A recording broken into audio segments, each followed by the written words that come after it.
So പുള്ളിക്കാരനും ഇതേപോലെ പുള്ളിന്റെ ഫ്യൂച്ചറിൽ എല്ലാവിധ സക്സസ് നേരട്ടെ എന്ന് വിചാരിച്ച് ഞാൻ അത് ഒരു ബ്രദർ എന്നുള്ള രീതിക്ക് ഞാൻ അത് വിഷ് ചെയ്യുന്നു. നാളെ ഇപ്പൊ ഷിയാസ് കരീം വന്നിട്ട് ഒരു സോറി പറഞ്ഞു മാൻ എന്തിന് സോറി പറയണം? സോറി പറയാനായിട്ടൊന്നും വലിയ തെറ്റൊന്നും ചെയ്തിട്ടില്ല. യൂസ് ചെയ്ത് അല്ല ഞാൻ പറയട്ടെ, മനുഷ്യരെന്ന് പറയുന്നത് അങ്ങോട്ടും ഇങ്ങോട്ടും ഫൊർഗീവ് ചെയ്യാനും ഫൊർഗെറ്റ് ചെയ്യാനുള്ള ഒരാളാണ്, മനസ്സിലായില്ലേ? ഇപ്പൊ എന്റെ ഒരു ഇതിലാണെങ്കിൽ ഒരാൾ തെറ്റ് ചെയ്താൽ ഞാൻ അങ്ങോട്ട് പോയി സംസാരിക്കുന്ന ആളാണ്. കാരണം എനിക്ക് ആരുടെ ദേഷ്യം വിദ്വേഷമോ അല്ലെങ്കിൽ ഇങ്ങനെയുള്ള വെറുപ്പൊന്നും വെച്ചുകൊണ്ടിരിക്കാൻ പറ്റത്തില്ല. അങ്ങനെ ഒരാളല്ല. അതാ ഞാൻ പറഞ്ഞത്, ഷിയാസ് കരീം ഈ സെക്കൻഡിൽ ഇവിടെ വന്നിരുന്ന് ബ്രോ നമുക്കൊരു കോഫി അടിക്കാൻ പറഞ്ഞാൽ ഞാൻ ഇരുന്ന് കോഫി അടിക്കും. കാരണം എന്തിന് ഷിയാസ് കരീമൊക്കെ ഞാൻ പറയാം, എന്റെ കോമ്പറ്റീഷൻ എപ്പോഴും എനിക്ക് ഞാനാണ്. എന്റെ ബെറ്റർ വെർഷൻ അല്ലെങ്കിൽ എനിക്ക് ലൈഫിൽ മുന്നോട്ട് പോകണം.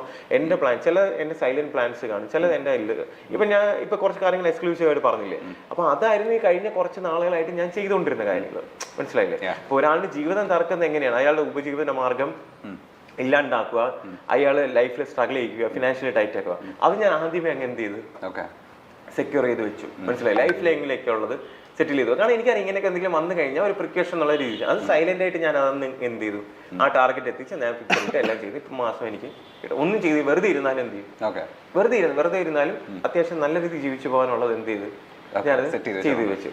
അതാണ് ബേസിക് ആയിട്ട്. പിന്നെ ദൈവം സഹായിച്ച നല്ലൊരു പെൺകുട്ടീനെ എനിക്ക് കല്യാണം കഴിക്കേണ്ടി, നല്ലൊരു ഫാമിലി കിട്ടി. എൻ്റെ അച്ഛനും അമ്മയാണെങ്കിലും ഹാപ്പിയാണ്. സോ ആ രീതിയിലാണെങ്കിലും ഫാമിലി ലൈഫിലാണെങ്കിലും ഞാൻ സക്സസ്ഫുൾ ആയിട്ട് പോകുന്നുണ്ട്, മനസ്സിലായില്ലേ? ഫിനാൻഷ്യലി ആണെങ്കിലും അത്യാവശ്യം കുഴപ്പമില്ലാതെ സക്സസ്ഫുൾ ആയിട്ട് പോകുന്നുണ്ട്. അത്യാവശ്യം അല്ല ഞാൻ പറഞ്ഞില്ലേ, എനിക്കങ്ങ് ഒരുപാട് വലിയ പണക്കാരനാവണമെന്നൊന്നുമില്ല. എനിക്ക് ബേസിക് ആയിട്ട് എന്റെ കാര്യങ്ങൾ നടന്നു പോകാനുള്ള കാര്യങ്ങൾ മാത്രം മതി. അത് ഞാൻ ലൈഫിൽ സെറ്റിലാക്കി, മനസ്സിലായില്ലേ? അത് വേണ്ടിയുള്ള കാര്യം ചെയ്തു കഴിഞ്ഞു, അത്രേ ഉള്ളൂ. കാരണം നമ്മളെല്ലാവരും ജീവിക്കുന്ന സന്തോഷമായിട്ട് ജീവിക്കണം, നേരത്തെ പറഞ്ഞെടുക്കുക. അതിനുള്ള കാര്യങ്ങളാണ് ഞാനിപ്പോൾ നോക്കിക്കൊണ്ടിരിക്കുന്നത്. പിന്നെ ഇനി ആഗ്രഹങ്ങളാണ്, സിനിമ, പൊളിറ്റിക്സ് എന്നൊക്കെ പറയുന്ന ആഗ്രഹങ്ങളും കാര്യങ്ങളൊക്കെ ചെയ്യാനുള്ളതാണ്. അത് അതിന്റെ സമയമാകുമ്പോഴത്തേക്ക് എന്ത് ചെയ്യും, ചെയ്തുകൊണ്ടേയിരിക്കും, മനസ്സിലായി? ഇനി അടുത്ത ആളുടെ പേര് പറയാം, പക്ഷെ അത് ക്യാമറ നോക്കി പറഞ്ഞാൽ മതി. ആളോടുള്ള ഡയലോഗ് പേര് പറയട്ടെ. ആരതിപ്പൊടി I love you, I miss U.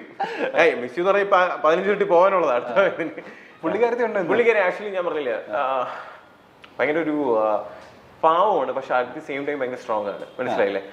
പിന്നെ എന്താ പറയാ, എല്ലാ കൈൻഡ് ഓഫ് ക്വാളിറ്റീസ് ഉള്ള നല്ല ക്വാളിറ്റീസ് ഉള്ള ഒരു കുട്ടിയാണ്. അതുകൊണ്ട് തന്നെയാണ് ഇഷ്ടപ്പെട്ടത്, മനസ്സിലായില്ലേ? അപ്പൊ കല്യാണം കഴിയും നമുക്കൊരു എന്താ പറയാ, കല്യാണം കഴിക്കണമെന്ന് തോന്നി അത് ചെയ്യണമെന്നുണ്ടെങ്കിൽ ഒരുപാട് നല്ല ക്വാളിറ്റീസ് എല്ലാം വേണമല്ലോ.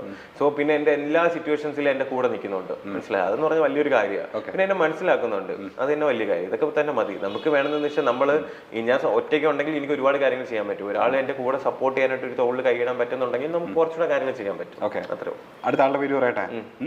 നീ പുള്ളിക്കാരൻ ഇനി എന്തെങ്കിലും തെറ്റിദ്ധാരണ ഉണ്ടെങ്കിൽ അത് മാറട്ടെ, അതും ക്യാമറ നോക്കി പറഞ്ഞാൽ മതി. പുള്ളിക്കാരൻ കണ്ടുകൊണ്ടിരിക്കുന്നുണ്ടെങ്കിൽ ഉണ്ണിമൂന്തന് എനിക്ക് ഇഷ്ടമാണ്.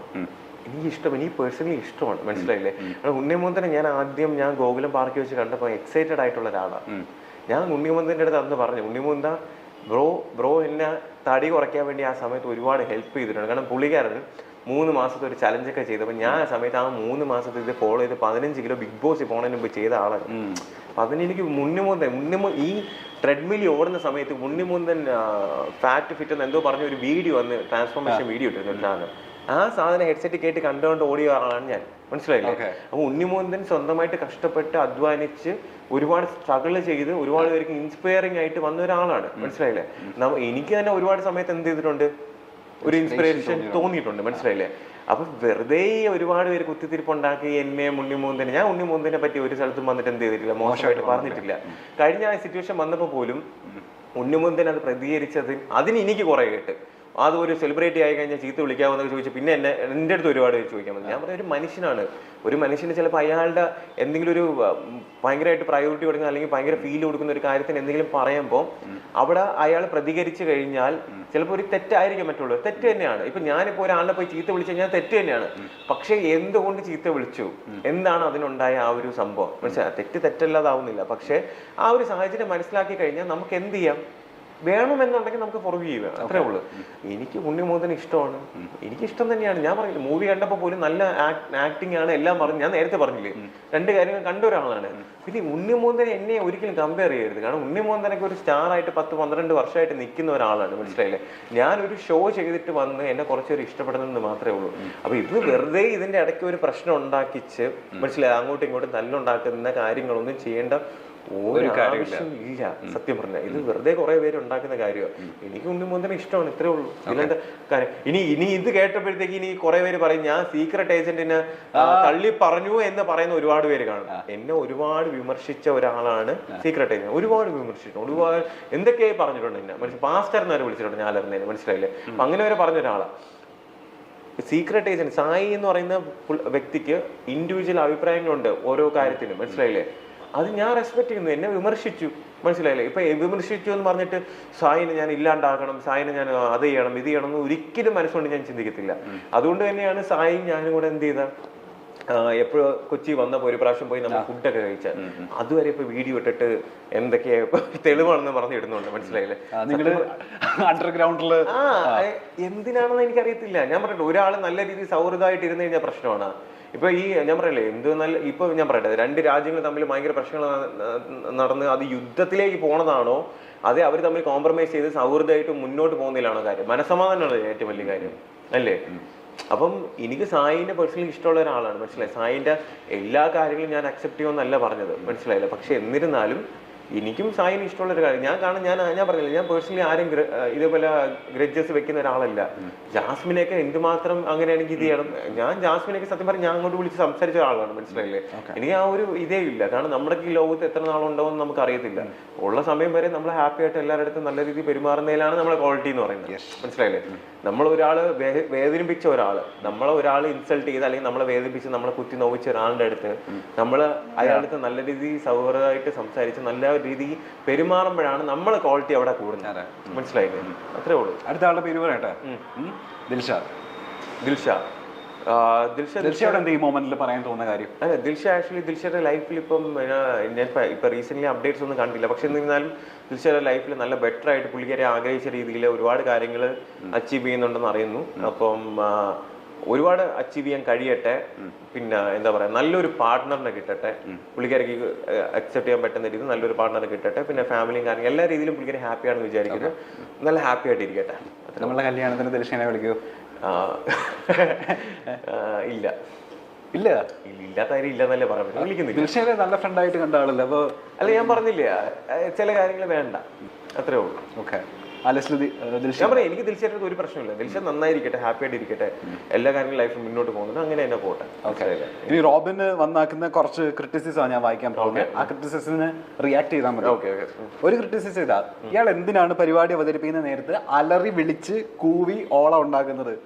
മര്യാദയ്ക്ക് മനുഷ്യന്മാരെ പോലെ സംസാരിച്ചാൽ പോരെ എന്നുള്ളതാണ് ഒരു ക്രിറ്റിസിസം. ഈ ക്രിറ്റിസിസത്തിന് എങ്ങനെ റിയാക്ട് ചെയ്യുന്നത്? ഞാൻ അത് സിറ്റുവേഷൻ അനുസരിച്ചാണ്. എന്താ ചില സ്ഥലത്ത് പോയി കഴിഞ്ഞാൽ ഞാൻ ബഹളം വെക്കാറില്ലല്ലോ, ഞാൻ നോർമലി സംസാരിക്കാം. അതെന്താ ആൾക്കാർ കാണാത്ത? ചില സ്ഥലത്ത് പോയി കഴിഞ്ഞാൽ ഞാൻ കൂവി വിളിക്കും, ചില സ്ഥലത്ത് പോയി കഴിഞ്ഞാൽ ഞാൻ വളരെ നോർമലായിട്ട് ശാന്തനായിട്ട് നോർമലി സംസാരിക്കും. അപ്പൊ ഏത് സ്ഥലത്ത് എങ്ങനെ സംസാരിക്കണമെന്ന് എനിക്കറിയാം, മനസ്സിലായില്ലേ? അത്രേ ഉള്ളൂ. ഇപ്പൊ ഒരു പബ്ലിക് ഒരു സ്ഥലത്ത് പോയി എന്നെ കാണാൻ വേണ്ടി രാവിലെ തൊട്ട് വെയിറ്റ് ചെയ്തിരുന്ന് ചിലപ്പോൾ ചിലർ കഴിക്കുന്നില്ല, ചില വെയിലത്തും മഴയത്തും വന്ന് ഇരുന്നിട്ട് എന്നെ സ്നേഹത്തോടെയാണ് വന്നിരിക്കുന്നത്, മനസ്സിലായില്ല? അത്രയും പേര് വന്ന് കാണുമ്പോൾ എനിക്ക് അവരുടെ ഫ്രണ്ടിൽ അവർ കൊടുക്കുന്ന എനർജിയൊക്കെ ആയിട്ട് അവർ ആവശ്യപ്പെടുന്നുണ്ട്. ഇപ്പൊ ബ്രോ ഞാൻ പോയ ഒരു ഇനോഗ്രേഷൻ ഫംഗ്ഷന് വന്നിട്ടുണ്ടോ? ഇല്ല. വരണം. നമ്മൾ ഈ സോഷ്യൽ മീഡിയ കാണുമ്പോൾ അറിയത്തില്ല, മനസ്സിലായി? സോഷ്യൽ മീഡിയ കാണുമ്പോൾ അത് കുരുപൊട്ടും. ഡയറക്റ്റായിട്ട് വന്നത് ഫീൽ ചെയ്യുമ്പോഴേ നമുക്ക് എന്ത് ചെയ്യത്തുള്ളൂ, ആ ഒരു ഇത് മനസ്സിലാവത്തുള്ളൂ. പിന്നെ എനിക്ക് ഇഷ്ടമാണ് അലറണോ വേണ്ടെന്നുള്ളത്, മനസ്സിലായില്ലേ? എൻ്റെ ലൈഫാണ്. ഞാൻ ചില സ്ഥലത്ത് ഇപ്പൊ സ്കൂളിലോ എവിടെ പോയാലും അങ്ങനെയുള്ള സ്ഥലങ്ങളിൽ പോയി കഴിഞ്ഞാൽ അലറേണ്ട സ്ഥലത്ത് ഇപ്പൊ ഞാൻ ഒരു മീറ്റിങ്ങിന് പോകണുണ്ടല്ലോ, ഇപ്പൊ ഞാൻ ചോട്ടെ ഇവിടെ ഇരുന്ന് ഞാൻ അലറിയാണോ സംസാരിക്കുന്നത്? ആണോ? അല്ല. ആണോ? അല്ല. ഏതെങ്കിലും ഇന്റർവ്യൂ പോയിട്ട് കഴിഞ്ഞാൽ അത് കിടന്ന് അലറാറുണ്ടോ? ഇല്ല. നോർമലി ഇങ്ങനെയല്ലേ സംസാരിക്കുന്നത്. ഇത് ഏത് സ്ഥലത്ത് എന്തുമാത്രം എത്രമാത്രം ഏത് രീതിയിൽ എങ്ങനെ സംസാരിക്കണം എനിക്കറിയാം. ഓക്കെ, അത് ഞാൻ തീരുമാനിച്ചോളാം. അത്രേ ഉള്ളൂ. അടുത്ത് വാങ്ങിക്കട്ടെ ക്രിറ്റിസിസം. ബിഗ് ബോസിൽ ഏറ്റവും കൂടുതൽ ടോക്സിസിറ്റി പടർത്തിയ കണ്ടസ്റ്റന്റ് റോബിൻ ആയിരുന്നു. പക്ഷെ ഏറ്റവും കൂടുതൽ ഫാൻ ബേസ് ഉണ്ടാക്കിയതും ഇദ്ദേഹമാണ്. ബിഗ് ബോസിൽ ഇദ്ദേഹം കൊടുത്ത ഏതെങ്കിലും ഒരു മെസ്സേജ് ആള് പറയട്ടെ, എങ്കിൽ ഞങ്ങൾ സമ്മതിക്കാം. ഇല്ല, ആക്ച്വലി ഞാൻ പറഞ്ഞില്ലേ, ഇതിൻ്റെ അകത്ത് നമ്മൾ ചെയ്തിട്ടുള്ളതിൽ 100-ൽ 25% കാര്യങ്ങൾ മാത്രമേ 24/7 പോലും വന്നിട്ടുള്ളൂ. അതിൻ്റെ അകത്ത് വണ്ടിപ്രാന്തന്മാർക്ക് വേണ്ടി പോലും ഞാൻ സംസാരിച്ചു. ഈ LGBTQ എല്ലാവർക്കും വേണ്ടി ഇഷ്ടംപോലെ കാര്യങ്ങൾ ഞാൻ ഉൾപ്പെടെ പലരും ഇവിടെ സംസാരിച്ചു. അതൊന്നും പുറത്ത് വന്നിട്ടില്ല. കാരണം ബിഗ് ബോസ് എന്ന് പറഞ്ഞൊരു ഷോ എന്ന് പറയുന്നത് നാടിനെ ജനങ്ങളെ നന്നാക്കുന്ന ഷോ അല്ല. അതെന്ന് പറയുന്നത് എന്റർടൈൻമെന്റ് ഷോ ആണ്.